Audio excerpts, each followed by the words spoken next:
नमस्कार। सर्वे भवन्तु सुखिनः, सर्वे सन्तु निरामयाः, सर्वे भद्राणि पश्यन्तु मा कश्चित् दुःखभाग् भवेत्। আজকের জগতে সবচেয়ে বড় বিষয় হচ্ছে শরীর।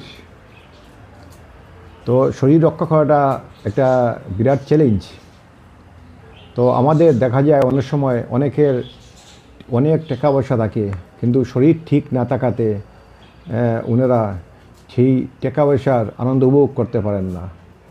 কাজেই শরীরকে সর্বাবস্থায় ঠিক রাখতে হবে। শরীরকে ঠিক রাখতে গেলে প্রথমে গ্রহের অবস্থান আমাদের দেখতে হবে।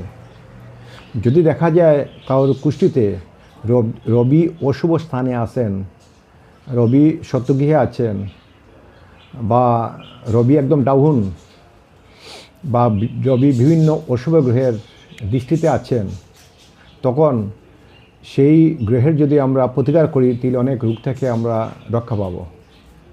তো রবির অশুভ প্রভাবে কী কী রোগ হতে পারে আমি আপনাদেরকে বলে দিচ্ছি। যদি রবি অশুভ থাকেন তবে দেখা যায় মাথা রোগ, মাথা বেদনা, মাথায় বা ব্রেইনে যে কোনো সমস্যা, যে কোনো প্রবলেম, ব্রেইনে টিউমার, চোখের রোগ, বসন্ত রোগ বা হার্টের যে কোনো রোগ, এই সমস্ত রোগ হতে পারে। নমস্কার, হর হর মহাদেব, সকলের মঙ্গল হোক।